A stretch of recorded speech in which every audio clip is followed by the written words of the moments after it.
It's great to be here. On behalf of the U.S. Cattlemen's Association and our fellow cattle producers, thank you for the opportunity to be here today. We're often defined as a small industry, just 1 or 1.5%, 2% of the population, but really in my mind, anybody that eats is in agriculture, and the consumers are a great part of our industry. In the last 50 years, Brazil has lost 20% of the Amazon rainforest to illegal deforestation.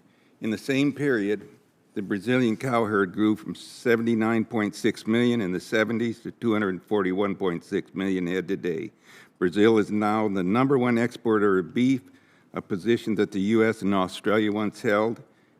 And last year, I think, was the #3 beef importer into the U.S., and this year, as of April 1st, the #2 beef importer into the U.S. So they've really grown. Meanwhile, the U.S. cattle herd has shrunk from 130 million head in 1970 to around 90 million the first of this year. But even with that shrink, we've increased our beef production from 22.2 billion pounds in the 70s up to 28.4, which is quite a story. During this same time, our environmental footprint has dropped 34% in greenhouse gas emissions per carcass weight produced, and total carcass greenhouse emissions related to beef production has also decreased 21% here in the U.S.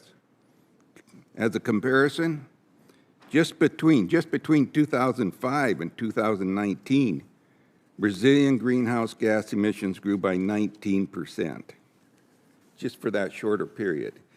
You know, this tells a great story for U.S. cattle producers, producing more with less and improving our environment.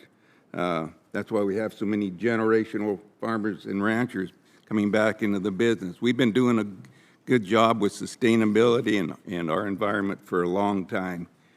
And I'll tell you what, we didn't do it by degrading our environment through illegal deforestation and poor farming and grazing practices, nor did we use it by using forced labor, both slave and child labor, or by bribing meat inspectors to improperly launder and dump beef into the international market, and even our own markets, that had fraudulent laboratory checks, or by exporting product that was rampant food safety concerns, including the finding of blood clots, bone chips, abscesses, and I can go on. That's been a chronic problem with Brazil. Or by failing to notify our world communities in a timely manner when we had FMD outbreaks, foot and mouth disease, or BSE. Granted, the last one they did report. Or by bribing 1,800 government officials to secure loans from Brazilian government banks and pension plans.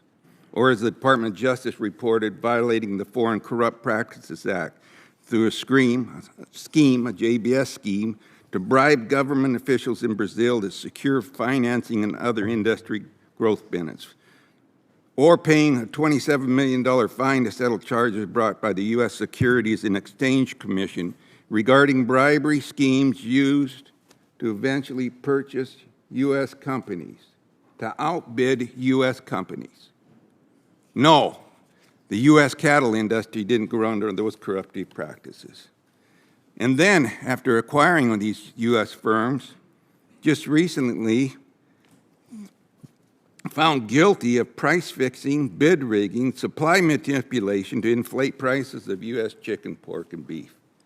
No, the U.S. cattle builders didn't build our industry that way. We built it through generations of dedication and service to our families, communities, industry, and country. That's how we built it. But in more recent history, we've seen international companies come in and dominate our U.S. meat industry, marginalize our ranchers.